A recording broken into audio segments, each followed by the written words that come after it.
यदि वेतन आयोग नहीं तो क्या है सरकार की प्लानिंग। नमस्कार दोस्तों, एक बार फिर से स्वागत करते हैं आप सभी का हमारे YouTube चैनल पर। दोस्तों, विगत दिनों में केंद्र सरकार द्वारा एक क्वेश्चन के आंसर में लोकसभा में बयान दिया गया कि वर्तमान में सरकार के पास 8वें वेतन आयोग के गठन से संबंधित कोई भी प्रस्ताव विचाराधीन नहीं है। लेकिन अब ये सवाल उठता है कि सरकार के द्वारा दिए गए बयान को लेकर कि अब केंद्रीय कर्मचारी पेंशन धारकों की पेंशन सैलरी किस तरह तय होगी। तो दोस्तों, सरकार द्वारा दिए गए इस बयान को लेकर विभिन्न जानकारों द्वारा कयास लगाए जा रहे हैं। मीडिया में इस बात की चर्चा हो रही है कि केंद्र सरकार अब कर्मचारियों की सैलरी प्रमोशन कैसे देगी। आमतौर पर लोगों में धारणा है कि सरकारी नौकरी का मतलब है बेफिक्री की नौकरी। मीडिया रिपोर्ट के अनुसार केंद्र सरकार अब लोगों की सोच को बदलने की तैयारी कर रही है।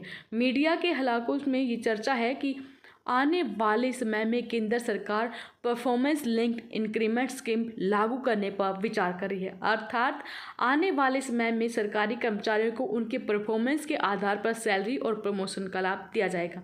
अपने बयान में केंद्र सरकार ने कहा कि केंद्रीय कर्मचारी पेंशन धारकों को महंगाई के असर को कम करने के लिए महंगाई भत्ता एवं महंगाई राहत मिलती है। साथ ही सरकार ने ये भी कहा कि महंगाई भत्ता एवं महंगाई राहत पहले की तरह आगे भी मिलता रहेगा।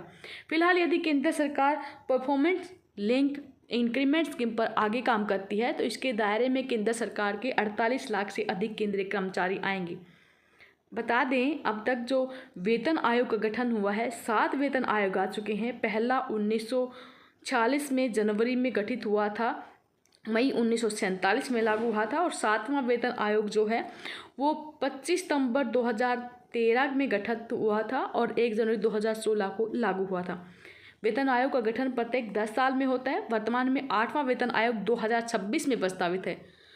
तो दोस्तों, यदि 2026 में वेतन आयोग का लाभ प्रदान करना होता तो इसकी तैयारी काफ़ी पहले ही शुरू की गई होती। मीडिया रिपोर्ट के अनुसार फिलहाल तो सरकार परफॉर्मेंस लिंक्ड इंक्रीमेंट स्कीम की तैयारी करती दिख रही है, क्योंकि सरकार एक तय सीमा तक डीए में बढ़ोतरी के बाद ऑटोमेटिक पे रिवीजन का ड्राफ्ट बनाने की तैयारी कर रही है, ताकि समय समय पर पे मैट्रिक्स के आधार पर अच्छे कर्मचारियों को प्रोत्साहित किया जा सके।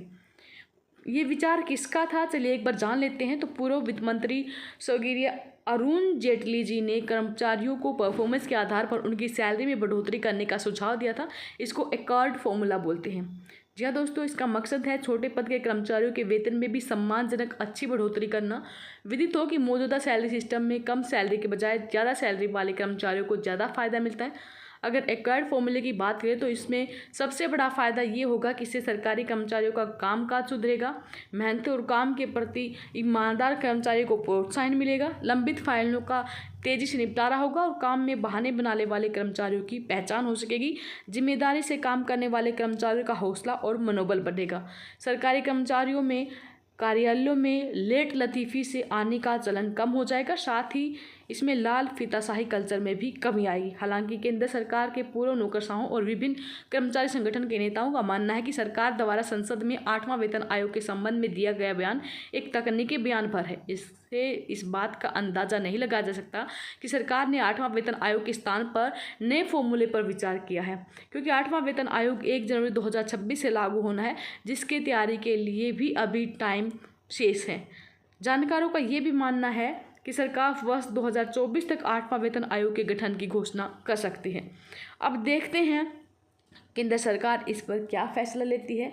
फिलहाल यहाँ पर लोकसभा में यही बताया गया है कि अभी ये मैटर विचाराधीन नहीं है। जो भी अपडेट आएगा नेक्स्ट वीडियो के माध्यम से हम आपको अवगत जरूर कराएंगे। तब तक के लिए बने रहिए हमारे साथ। धन्यवाद। जय हिंद, जय भारत।